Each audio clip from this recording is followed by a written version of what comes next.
Welcome to Historical Drama with the Boston Sisters. I'm Michonne Boston. And I'm Taquina Boston. We're your hosts and real-life sisters who binge on historical drama. We'll talk about films, fictional adaptations, and dramatic series as windows to the past and mirrors of the present. So fill your teacup or mug with your favorite sip as we explore what's fact, what's fiction, and the so what on historical drama with the Boston Sisters.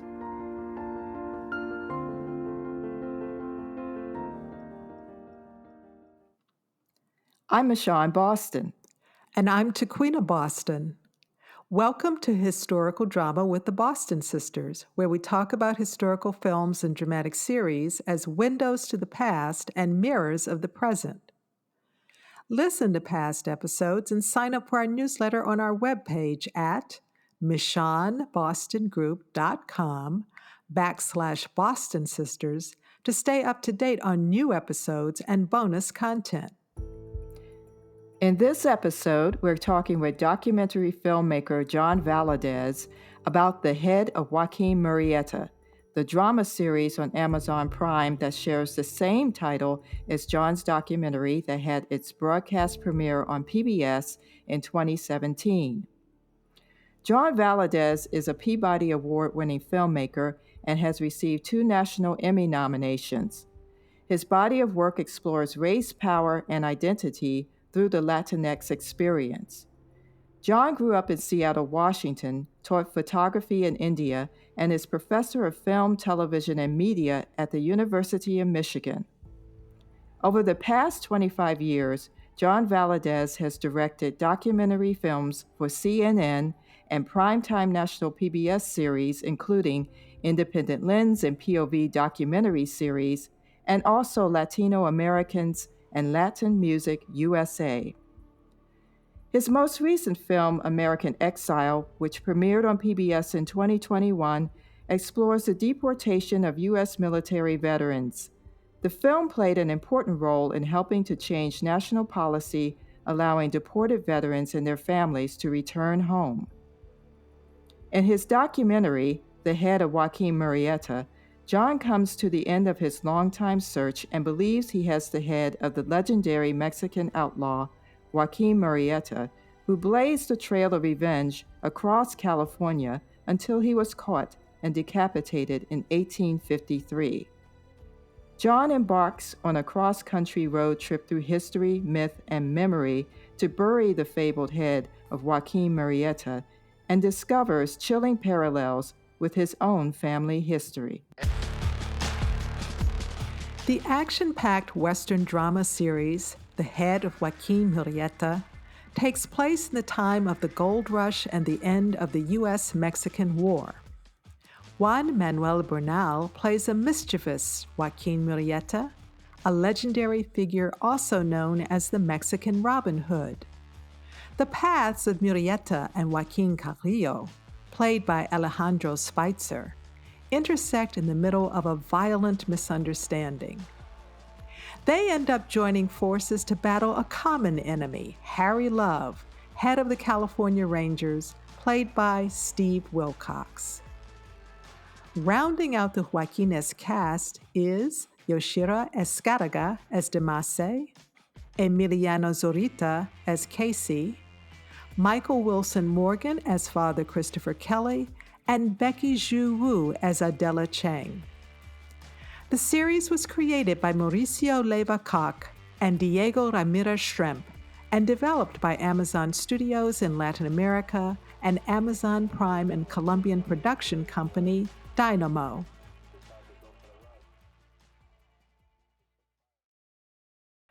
Welcome, John, to Historical Drama with the Boston Sisters. Oh, great. Thank you. I'm delighted to be here.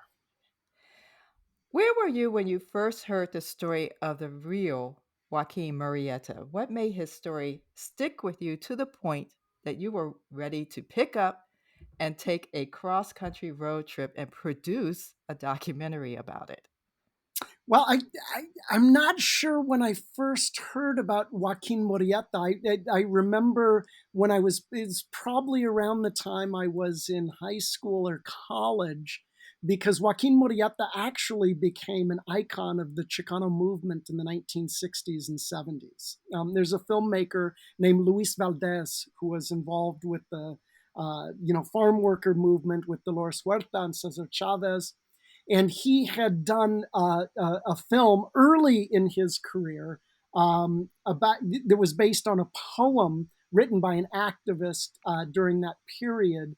And it really helped elevate Joaquin Murrieta to be an icon of resistance against racism and exclusion. And of course, then Luis Valdez went on to do Zoot Suit and La Bamba and et cetera, et cetera. But I knew him first as kind of an icon of Chicano pride before I really knew much about the story of the gold rush, et cetera. So tell us how Murrieta's story is an American story, but you just told us that it is part of Chicano history.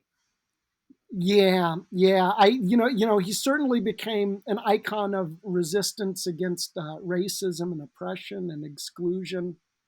But I think what's most important about the story of Joaquin Murrieta is that it really draws in stark relief um, the experiences of Mexican Americans in this country. That we're not newcomers here, right? Because when the California Gold Rush happened, there were a lot of Mexicans who were living in Mexican territory, Texas, Arizona, New Mexico, Colorado, California. All of that was Mexico. So the truth is that many of us did immigrate to this country, but it's really the white people who are the immigrants. They traveled to California, which was Mexican territory. So I think it lays bare that myth, but it also lays bare the idea that what happened to Native Americans was so brutal and sick. And a similar thing kind of happened to Mexican Americans because, like Native Americans, we too were a conquered people because of the U.S.-Mexico War, which ended up dividing Mexico in half and giving the United States the entire West. And so we experienced dislocation. We experienced being murdered in large numbers and driven from our homes. And so there are a lot of parallels between us and Native people. And at the same time, it kind of, Joaquin Murrieta, I think, reminds us that we do belong here. We're not interlopers, we're not foreigners, but we have a claim to this land as much as anybody else. Yeah. That's what drew me to the series is that they showed you how the border shifted and the Yes. California's being and who was affected by this Yeah, this and after the war. you have to remember in 1848 when the U.S.-Mexico War ended, and that was the same year that gold was discovered in California. Okay, that at that time to be a U.S. citizen you had to be white. You Right. couldn't. Yes. You had to be a white person to be a U.S. citizen, and that created a real conundrum for Mexicans because part of the treaty to establish peace between the two countries was that the Mexicans who were living in that territory that would now become the United States would become citizens of the United States. And yet, if you look at Mexican people, we kind of run the gambit. Some of us look very European, and others of us look very indigenous, and there's a lot that's kind of in between. So we were given the designation, regardless of our phenotype, that we would be considered legally white.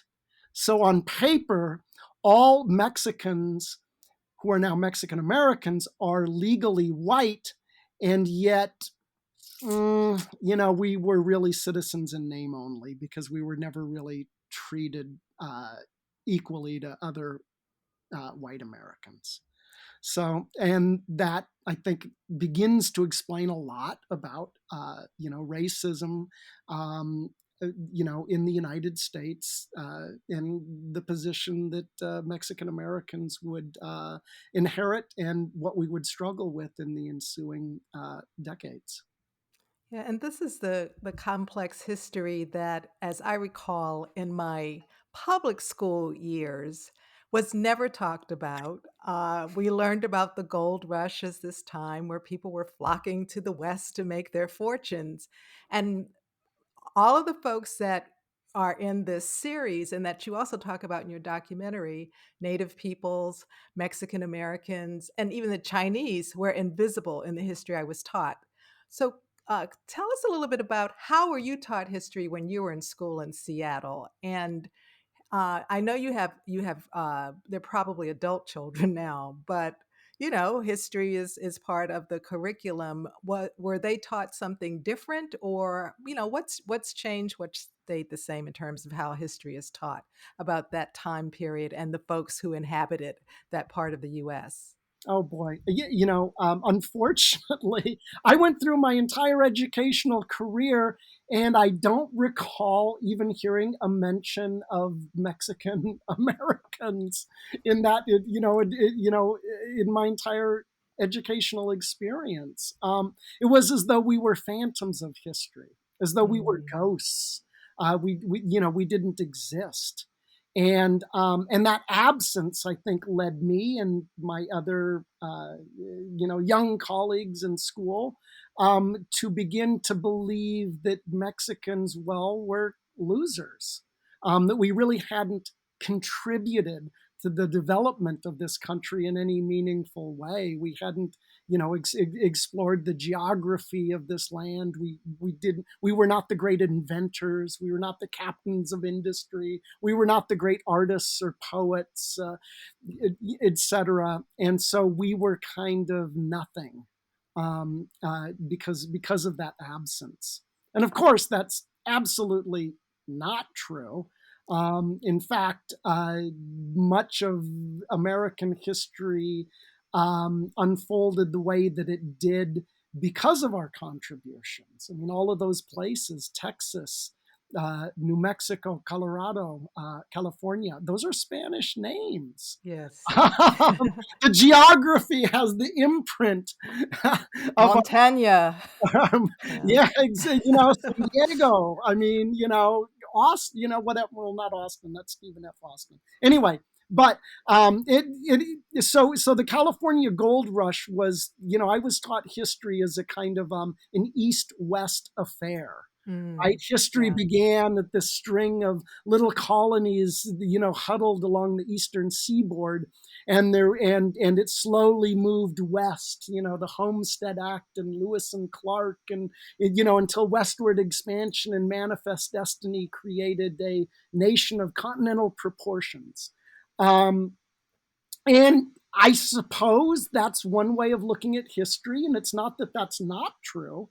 It's just that there's so much more to reality beyond that. That's one way of seeing history. But another way of seeing it is that history is not a east-west experience. It is a south-north experience, because Mm, people had been migrating from Mexico to what we call North America and back since the beginning of time, uh, ancient trade routes, and that all of the American West was Mexican territory, and before that, Spanish territory, and that the first European language in North America was Spanish, and that in 1598, a generation before the Pilgrims landed at Plymouth Rock, the Spanish had explored the continent from the plains of Kansas to the Sea of Cortez and charted its geography and began to establish missions and presidios, and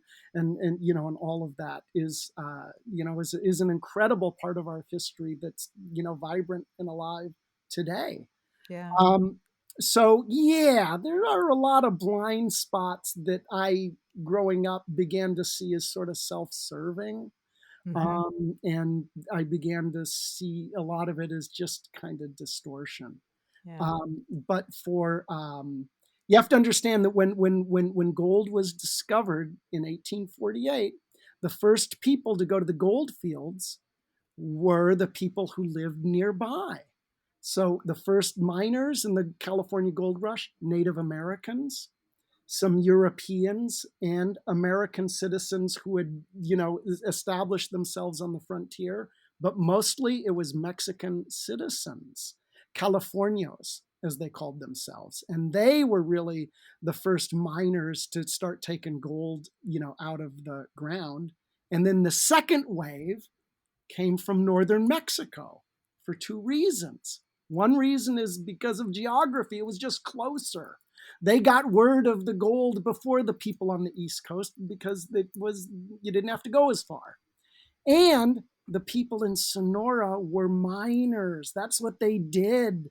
They pulled gold and copper, out of the earth. And so when they got up to the California Gold Rush, they knew exactly what to do, how to set up shop, what would be the best places to go to find gold, and were very successful. So by the time the 49ers came, the third wave from the eastern seaboard and from Russia and from other places in Latin America and from China, Mexicans had already taken up all the best plots of land. And that's where Joaquin Murrieta comes in. According to the story, was one of those early miners from Sonora who had a claim and was, thriving when the Americans, the latecomers, arrived.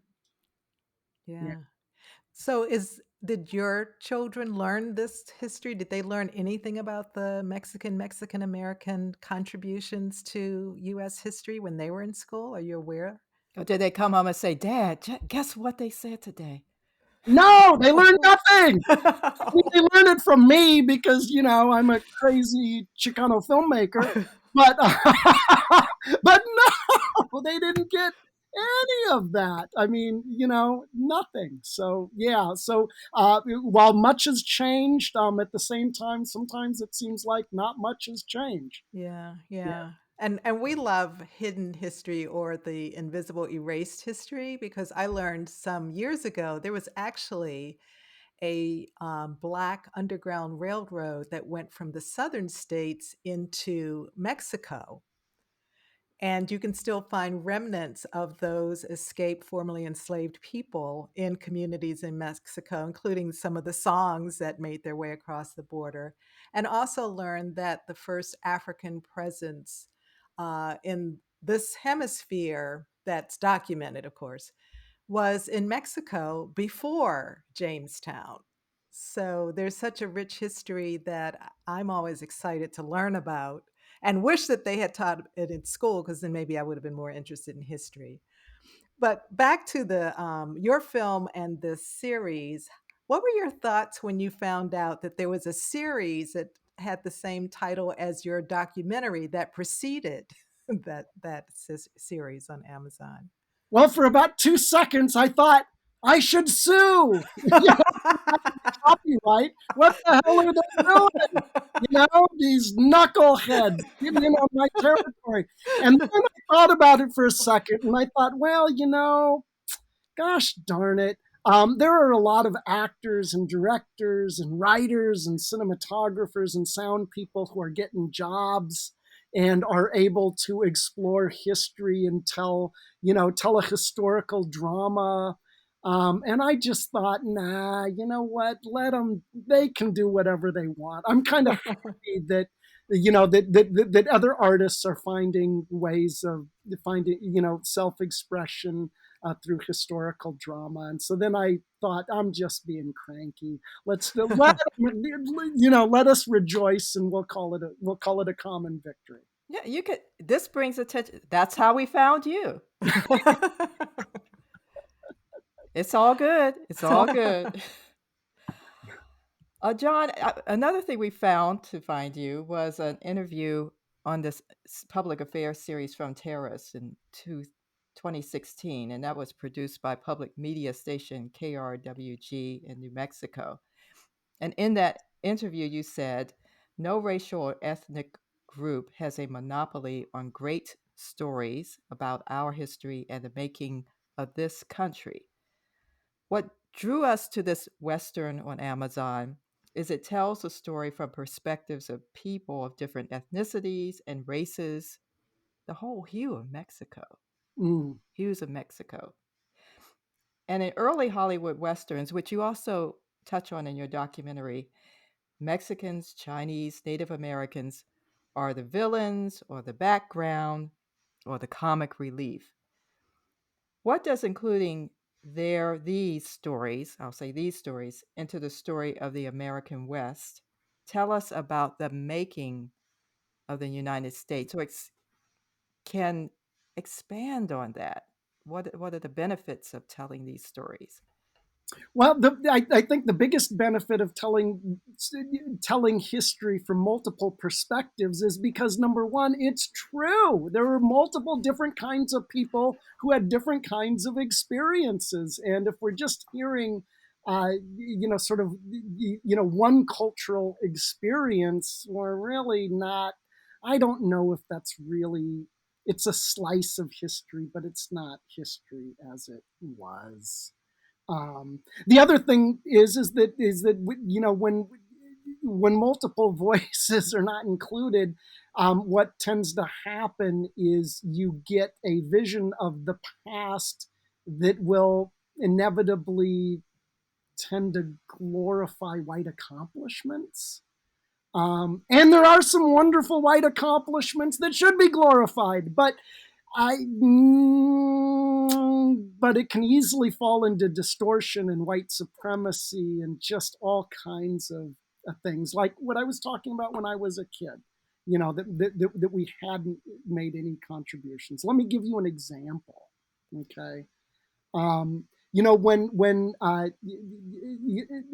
Anglos first came to the gold fields, and Mexicans had taken up pretty much most of the best spots for getting gold. It really began to initiate. The only way I can describe it is just like a killing spree that took place, throughout California. Um, I, I, for about 50 from about 1850 to the turn of the century, about historians estimate about 150,000 Native Americans perished during that time, sometimes from starvation, sometimes by disease, but often just outright murder.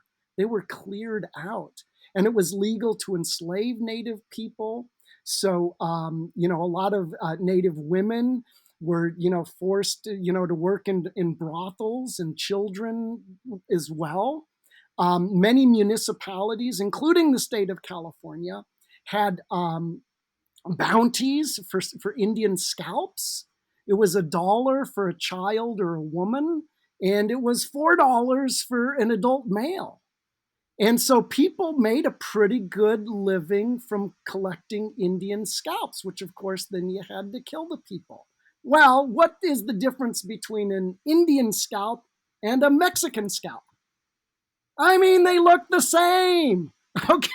Yeah. So Mexicans get hunted too. Also, Mexicans have the best gold, have staked out the best territory, so their claims get jumped.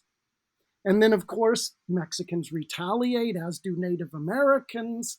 And hence, that's where the story of Joaquin Murrieta comes from. Dispossessed Mexican miners who feel that they've been wronged, and they begin to organize. And if they can't mine, well, then they're going to mine the miners, and they're gonna take gold from them.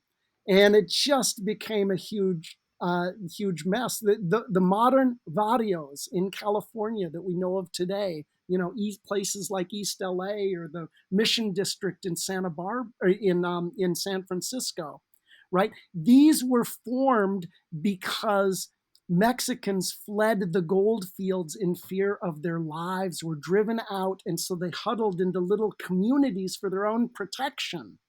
And that's how the modern Mexican-American barrios in California were formed, because of this, murder and fear and dislocation and basically ethnic cleansing that was taking place.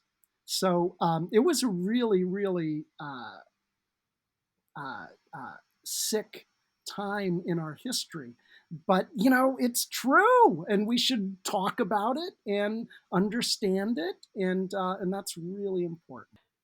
I was listening to a post someone put up today of Ta-Nehisi Coates, where he said about 70% of history is uncomfortable. It's not positive, but we need to know it in order to understand what it means to be human.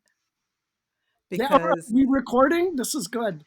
Yeah, we're still recording. I may even leave the helicopter in there. Oh, okay. But Oh, go did you ahead. want to respond to that? I, yeah. Well, look, from a filmmaking perspective, right? What makes for a great narrative? Well, conflict. Conflict drives narrative. Mhm. And so, in that sense, without making any judgments about history, it's awfully exciting because there's an awful lot of conflict. I mean, this is really rich, interesting stuff to just get into and explore. And is it heart wrenching? Of course. Is it inspiring? Of course. All of the above. But because it gets ugly at times, I think that's a reason to want to delve into it. From a filmmaker's perspective, those are darn good stories. Absolutely. You've been enjoying Historical Drama with the Boston Sisters, a podcast where we talk about historical drama series and films as windows to the past and mirrors of the present. Visit our webpage at michonnebostongroup.com/Boston Sisters. Share this podcast. Join our historical drama community by signing up for our newsletter to stay up to date on future episodes and bonus content. Now, back to our podcast conversation.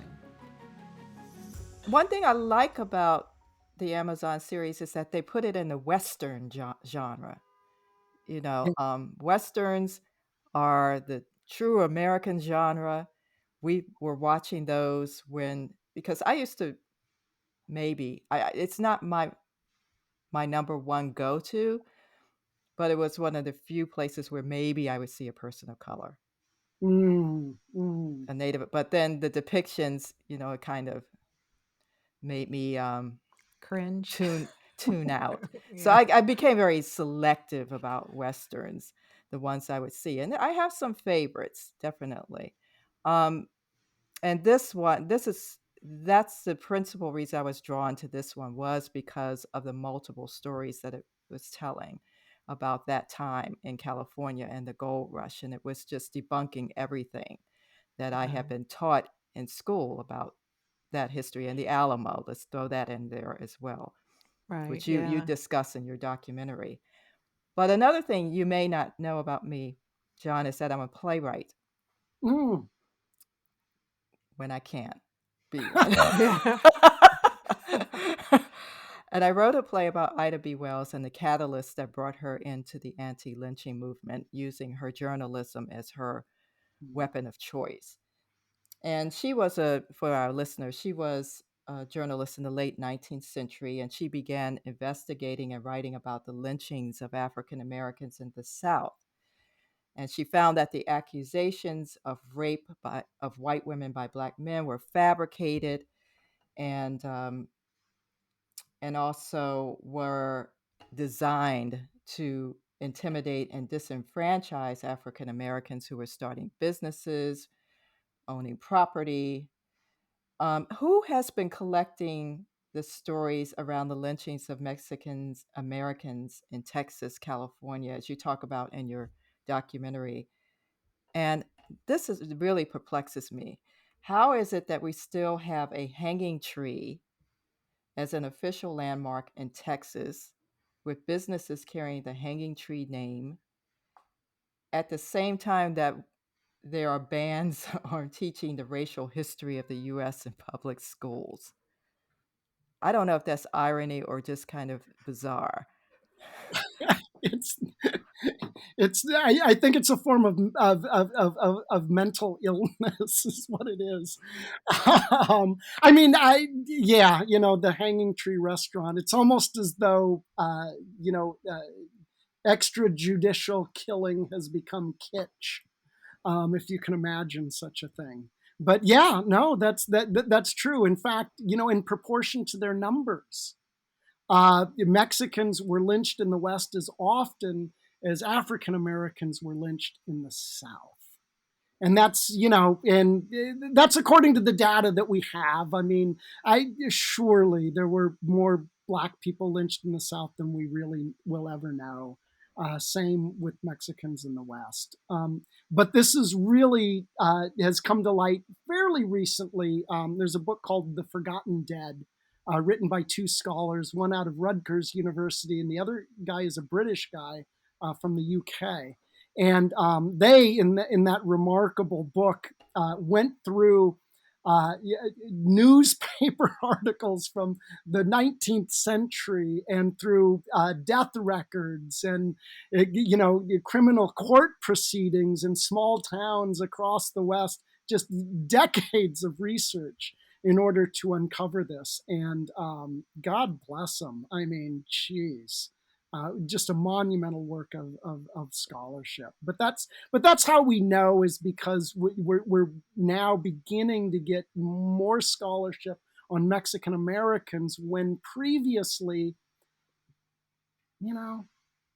white people didn't care, and Mexican Americans had not attained the numbers of educated people who would have the skill set in order to write the books, the articles, the films, etc. It's only recently that we're beginning to get into that position. It's very different, I think, for Mexican Americans than it has been for African Americans, because African Americans did begin to build institutions of higher learning. And Mexican Americans, I think, because of our small numbers until relatively recently, didn't really have that kind of intellectual infrastructure that we were able to build. And so I think we're just now beginning to do that.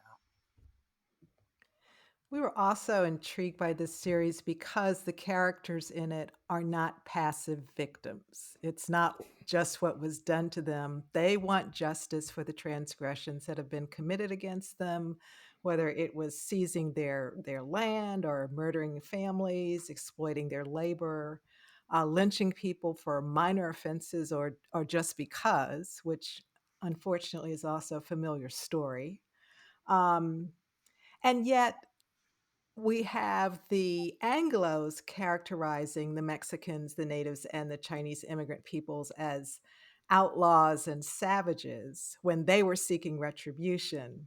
But the California Rangers and the deserters in the California Rangers see themselves as law and order and doing God's will. And I would I think we're still living with the repercussions of the pains of history. I love Anais Nin has a term that the chamber of horrors that we call history. Mm. So, but you also say that history is important in order for us to create a new American story. So, how does facing our history, as painful as it may be, and as seen both in your documentary as well as this series, help us create a new American story? Well, well, I think for a couple of reasons. The first is that America was never white. We've sort of, at least when I was growing up, and we were taught that it was largely a white venture, and that just isn't true. It just isn't true. It's just way more complex than that. And when we recognize that complexity, We understand that as the demographics in this country are shifting rather rapidly, and by 2050 we will be, if the demographers are correct, a majority minority country, and by the turn of the next century we will be some iteration of a Latino country. And we shift away, and white people, in terms of their numbers, become smaller and smaller. I think what it tells us is we don't really have anything to fear or wig out about.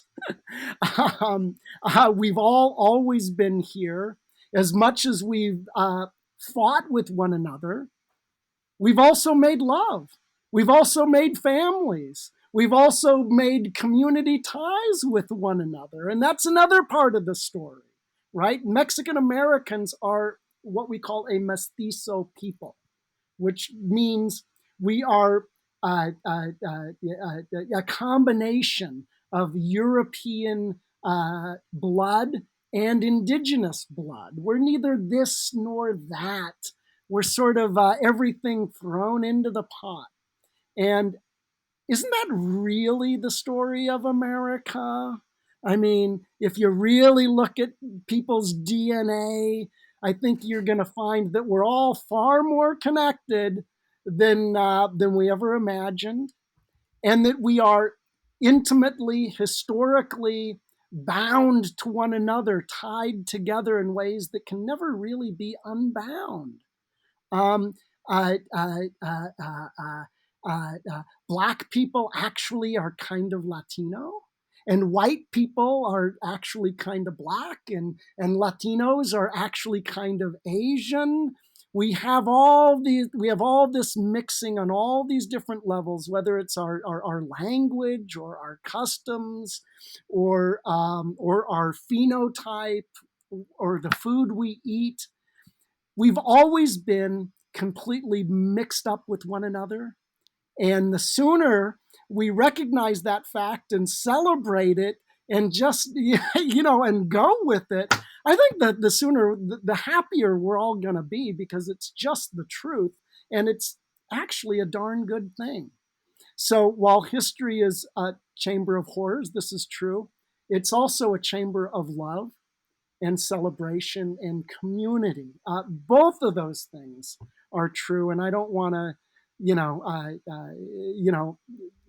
I want to keep all of that in mind. Yes. Well, we like to say that even though people have had to deal with injustice for, I guess, since we've been here, there have always been movements to create justice at the same time. So This is, both and are true for yeah, sure. absolutely. A lot of times we're hearing about these stories in history for the first time through like documentaries and dramatic series. And one we did a podcast about some months ago was called Mr. Sunshine, which is a Korean drama that we discovered that takes place in the late 19th and 20th centuries. And we learned how deep the US, it was called Joseon at the time, but US Korean relations are. And, the, and we've even visited places that mark that history in DC, like the Korean Legation Building. How do you bring history into teaching your documentary filmmaking courses? Hmm. Well, Or it's actually really easy because, documentary film, what are they? They're stories that are carved out of reality as opposed to carved out of fiction, right? And so if you look at the history of documentary film, it really started as a white people's enterprise, right? The early documentary films, it was an expensive medium. You actually had film. It had to go to a lab. You had it was just, you needed expensive equipment. It was large, unwieldy. And if you didn't have a lot of resources, you couldn't make a film. So the early documentaries tend to be white people, Americans and Europeans. But as time moves on, the technology changes. It becomes smaller. It becomes more mobile. And then you start having more voices. You start having women making films. Barbara Koppel wins the Academy Award for Harlan County, USA, about miners going on strike. And you start hearing stories about working people. And you start getting more poetic visions, and you start getting wonderful Black filmmakers, and then you start getting Latino and Asian filmmakers, and all of a sudden, um, people of color, women, poor white people who are also excluded, begin to have the means to tell their own story. And not only tell their own story, because I guess everybody always had access to a paper and a pen if they could read or write, but now you could take your story and you could project it, across the earth, through the internet and through the web, et cetera, through broadcast.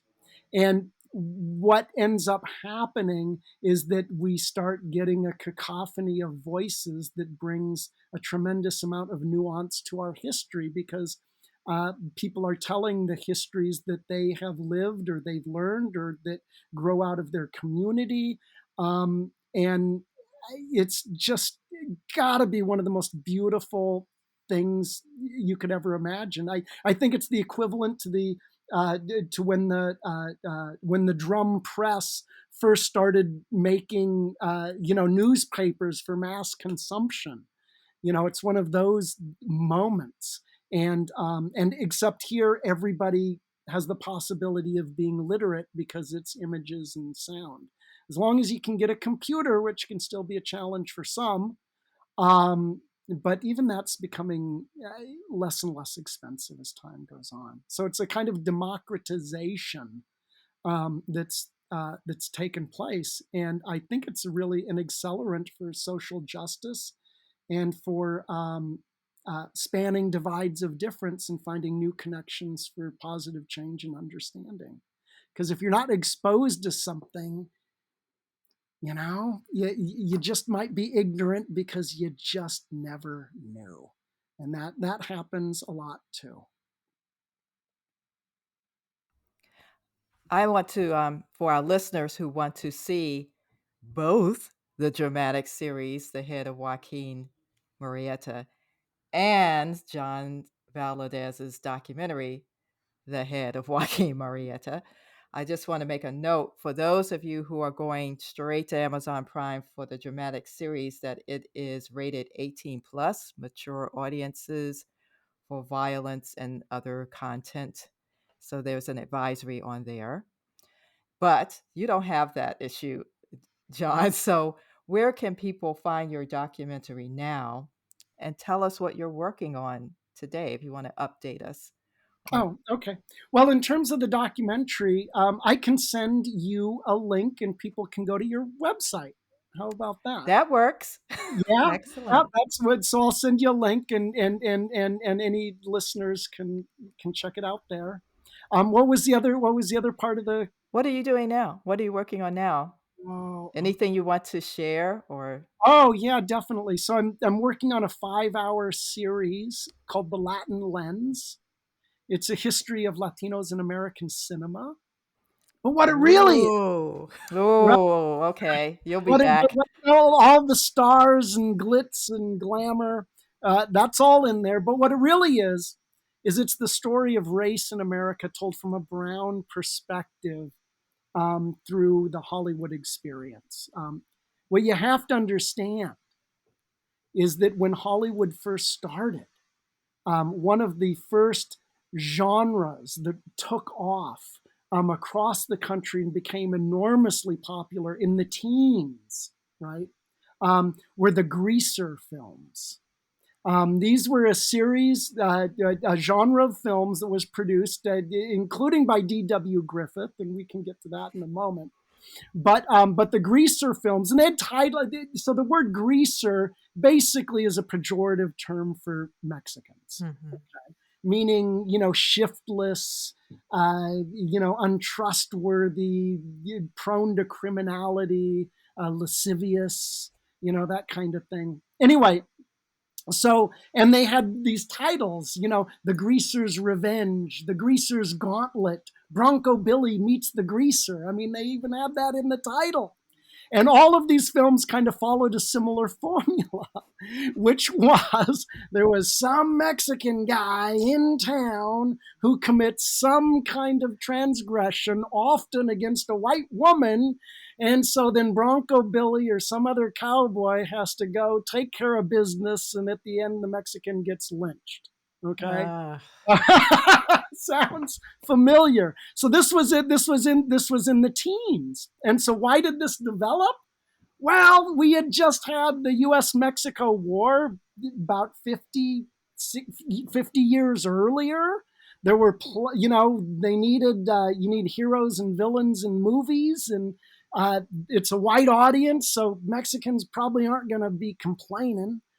And so the story of the Latin lens is really the story of how Latinos first appear as the foils in front of the camera, right? That's what we were, right? The buffoons, the criminals, the bandits, in order to make white people look good so that they could shine and be heroic and courageous.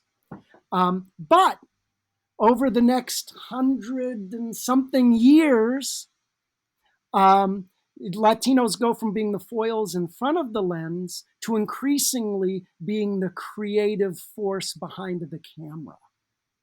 Okay, and so what the series attempts to explore is, how did that happen? What happened? That trajectory took place, and so the film is really it's about Hollywood. It's about immigration. It's about war and peace. It's about public policy. It's about economics. It's about changes in technology. It's about McCarthyism.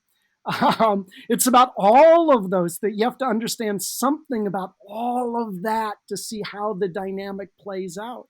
And it's also about how Latinos gained agency, how they tried different tactics, different approaches. Some went along with the game in order to be employed, and others hid who they were by changing their names so that their Latin identity would not be revealed. And then others flaunted their Latino identity. I mean, depending on what the audience needed and what the economic conditions were and what people were willing to pay for at the time, so much so that in the 1920s, there was a huge Latin craze, and white people were giving themselves Latino names in order to get work so that they could be stars in the silver screen. Everybody wanted to be Latino. Well, then the Depression happens, and Latinos get deported. 500,000 Mexican Americans deported to Mexico.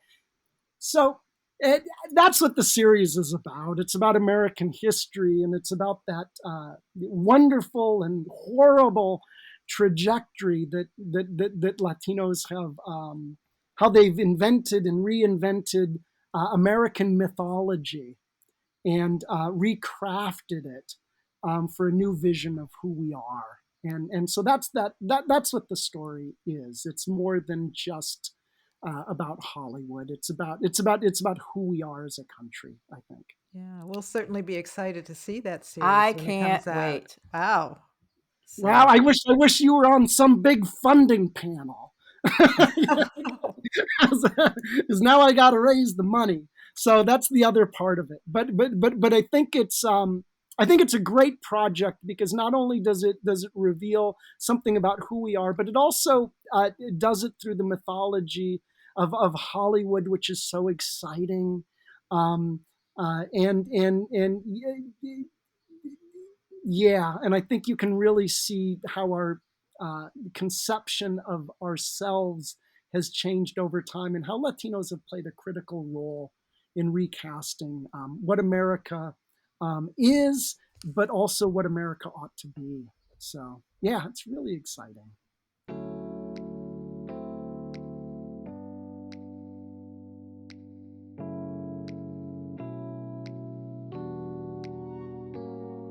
Now, John, we've come to the part of the podcast, what we call our lightning round, and it's actually inspired by the Actors Studio. So use this time to ask our guests questions that relate to the themes of the podcast, Historical Drama with the Boston Sisters, with a twist that are tailored to our guests' expertise or experiences. Lives. It's not that deep. So I'm going to kick it off if you are ready. What historical time period would you want to visit and why? Oh, the future. I'm forward leaning.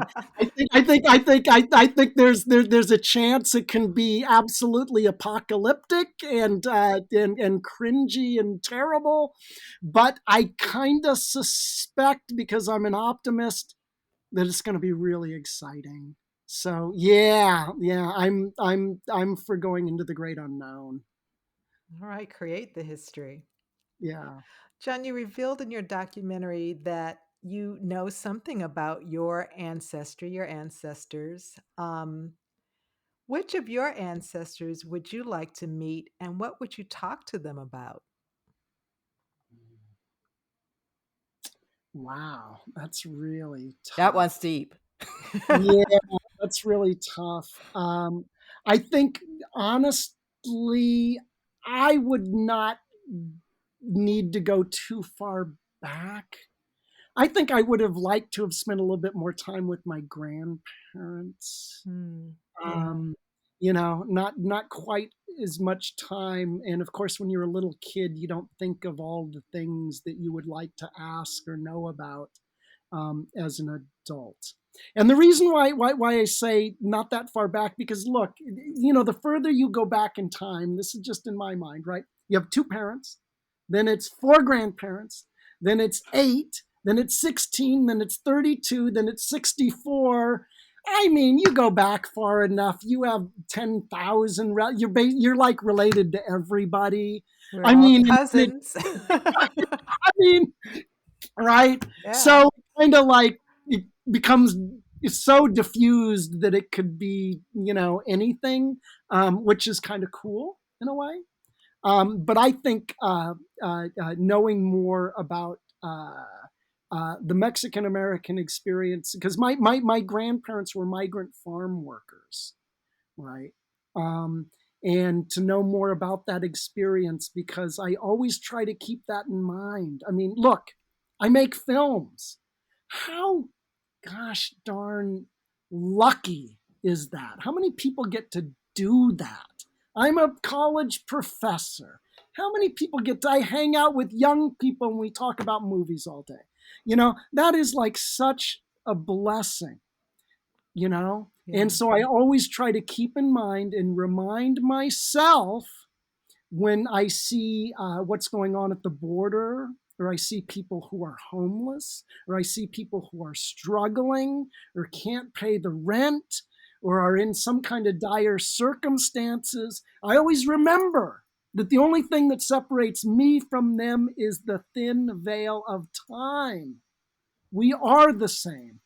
My family was there, Mhm. and we can't lose that, because the minute we lose that, we lose our humanity. And so that's why that connection to my parents are still around, so I got them. But that's why that connection to the grandparents, I think, grounds me and connects me to Chicanidad and to my people, and not just my people, but to all people who are struggling for justice and inclusion and just a fair shake in life. You know. Thank you for that. The last question is your history. What three items would you put into a time capsule that reflect the times that you've lived in or lived through? Oh boy. I think I would have to. Uh, I think it would.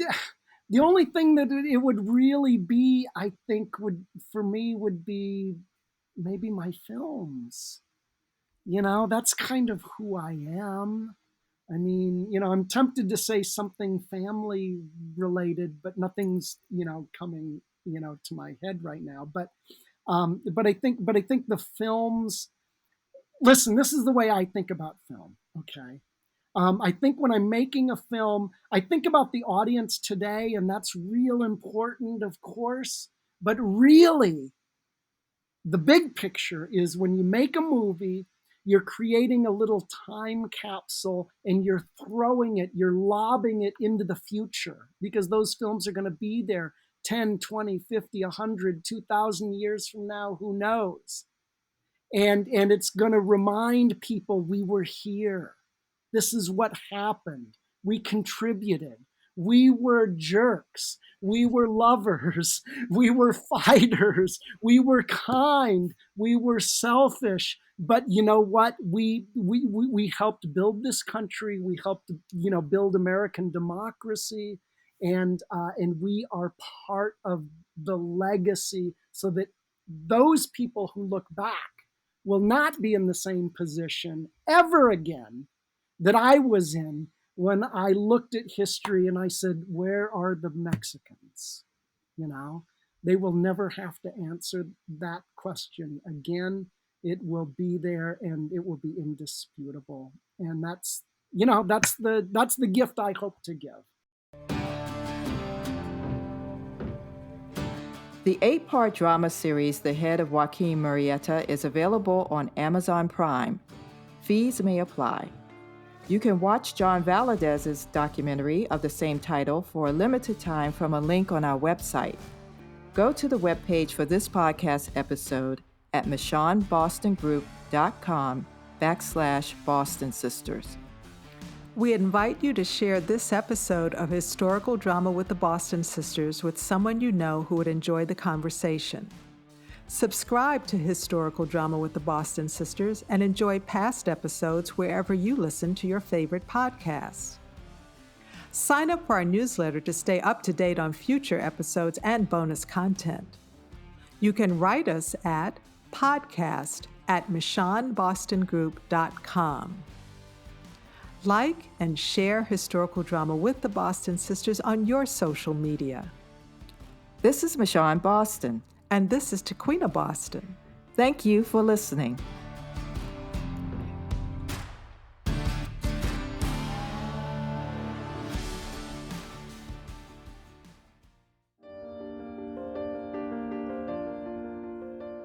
We hope you enjoyed this episode of Historical Drama with the Boston Sisters, a podcast about historical films and series dramas. Visit our webpage at michonnebostongroup.com/Boston Sisters. Tell us what historical dramas you're watching. Who knows? We may do a show about it. Sign up for our newsletter, subscribe to the podcast, and share it with the people you know who binge on historical drama. Historical Drama with the Boston Sisters is brought to you by the Michonne Boston Group. The views and opinions expressed on Historical Drama with the Boston Sisters are those of the speakers and do not represent the positions or views of the Michonne Boston Group, its clients, or affiliates. This is Michonne Boston. And this is Tequina Boston. Thank you for listening.